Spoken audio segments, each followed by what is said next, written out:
Okay, hello everyone. My name is Lily. This is Jessica, who I'm going to interview with today. And the reason I chose Jessica to be the leader that I deal with is because she is my academic coach for this semester, and because the position she is right now, she provided us with her like professional coaching skills and her emotional help. So a little bit background about Jessica is she was an international student 10 years ago that are studying TESOL program in SFU. And she worked at the local church after she graduated and become a campus minister for 3 years of hosting discussions for students with the hope to lead them to the truth and find the meaning of life. So for now, we are gonna ask the first question for Jessica. How do you describe your path in life that led you to a position of leadership? Yeah, I would think the journey started with my pastor and his wife pushed me to start a community group. At that time, my husband and I were busy with our life and work and everything else, so we feel quite tight to start something new. But with their encouragement and a little bit of push, we decided to step out of our comfort zone and create this community where people could gather and chat and find a sense of belonging there. Okay, so is there a difficult time where you encounter some of the challenges you met?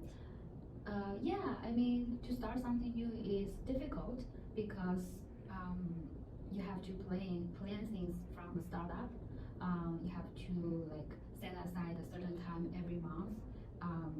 Like you have to plan what to talk about during the community time. You have to organize an event, things like that. So a lot of things to consider, and certainly it takes some time for your personal time. Yeah. So who do you consider to be your support team and why? Yeah, as I mentioned, it was my pastor and his wife who invited us to step up to this role. So we felt like they are our support team. Like we can always go to them when we feel it's overwhelming or when we feel stuck when reaching out somebody.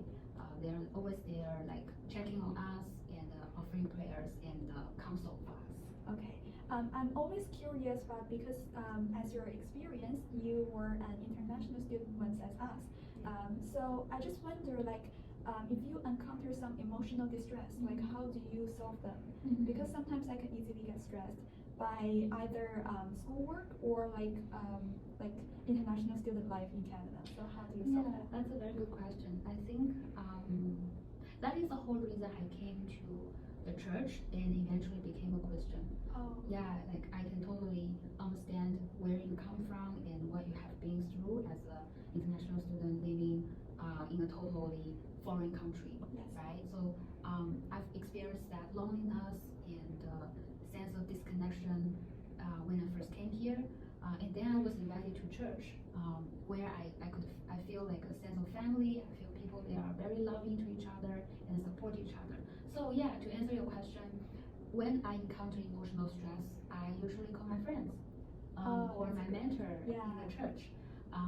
Yeah, because like when I let out my stress, when I shared my struggles and I felt someone was really here helping me and understanding me, it really helped. Okay. So next, my fourth question is, what are your key values and how do they impact your leadership? Yeah, I think I value leaders who are vulnerable and transparent, who demonstrate that meaning of that sense of vulnerability to their team, to the followers. I believe every leader has to be a follower first. They're not leader by natural. I mean, some people are more of a leader type than others, but I believe everybody should start as a follower. For me to ensure they are a safe leader. Okay.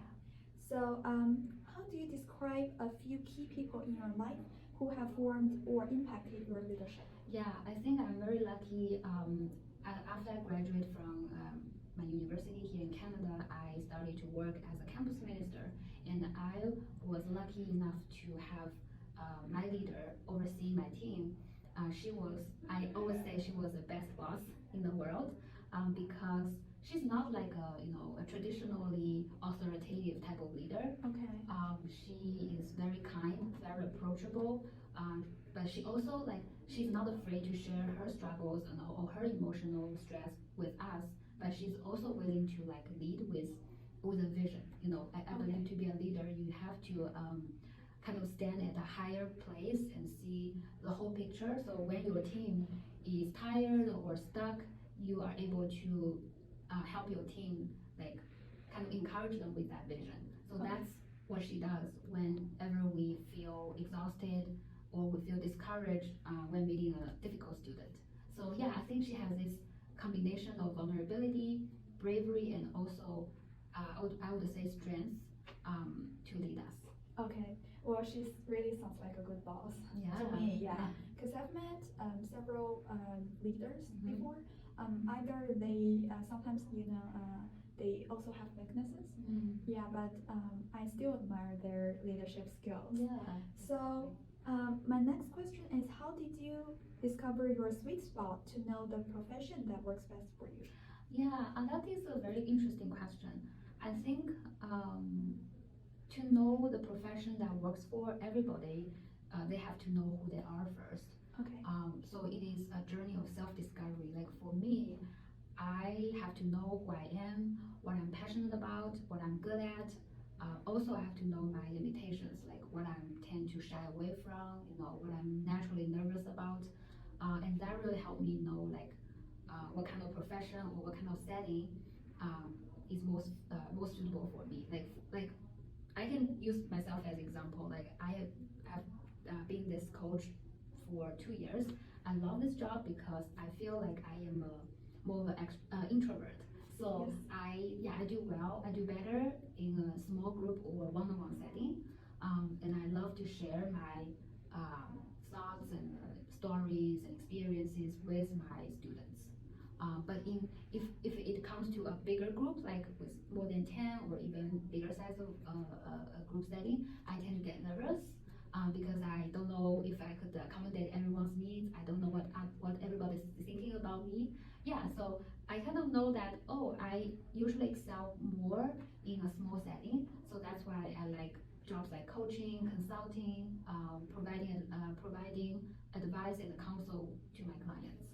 Well, it sounds really attractive, like you said, because like my personality, Mhm. I think I also fit in small groups.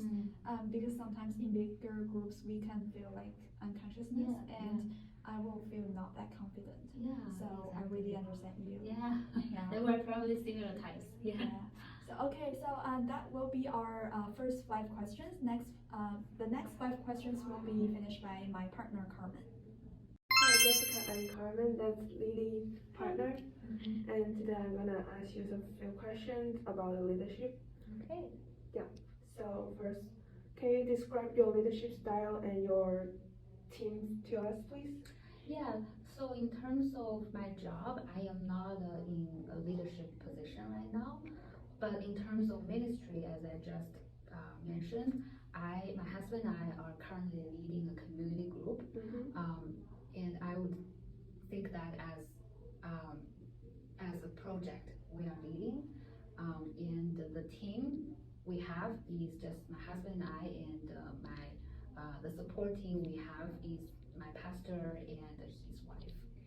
And I would say the employees in the sense of a community setting is all the neighbors and friends and basically everybody we know and have a heart for to invite to our community. That's good. How do you keep a balance between your work and family and friends? Yeah, that's a good question because as I was just thinking about my life, getting married, having a full-time job, also having ministry work to do, my life is getting busier and busier, and it's very hard to keep up with everything that I'm doing and I need to do.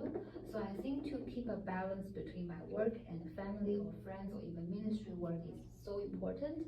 And I think for me, to kind of divide my work and my life is easy because there is a time and space boundary. between these two. Like I work from Monday to Friday from 8:30 to 4:30, right? So within that time, and I come here to work. Within that time frame, I focus my mind to my work and my students. But outside that time frame and outside this physical space, I kind of change gears and I start thinking about planning my other daily responsibilities, meeting with friends, hosting events, uh, going to the doctor's appointments, things like that. Yeah, that's one thing that I should really learn from you. Because I also have a job, but I don't think that I can keep a balance between work and my friends. Because my friend always complain that I don't have time to spend with them, and also I have to study as well. Yeah, it's Yeah. challenging. Yes. So, do you believe that there is a connection between your self-awareness and leadership abilities? Definitely, as I mentioned before, we everyone can be a leader, but everyone leads in their own way. They have to lead from where they are. They cannot just copy someone else's leadership, and it's not natural and it's not who they are. So I think to have a sense of awareness, to know who who I am, to know my strengths and weakness, to know my emotions and my dreams and my passion could help me know how I can lead. And men and female lead in different ways. Um, People in different age groups lead in different ways, right? Because they bring into the leadership with their own life experience and wisdom. They're basically who they are. Yeah. So there's definitely this very tight connection between the two. Sure, thank you. And I have one more question is, who is a leader you admire and the reason why? Yeah, I think I mentioned my first boss is a leader I admire for sure, but I also in my lifetime I've encountered so many good leaders in my life. My pastors in my church, my supervisor in my workplace, even my husband. Like at a household, a husband should be a leader, right? I think I encountered lots of good leaders, and I see them how they lead with their own style, with their own strengths, also limitations. That's really it is a life-changing, life-giving thing. Mm, thank you for the time that spending with us and answering our question. Thank you.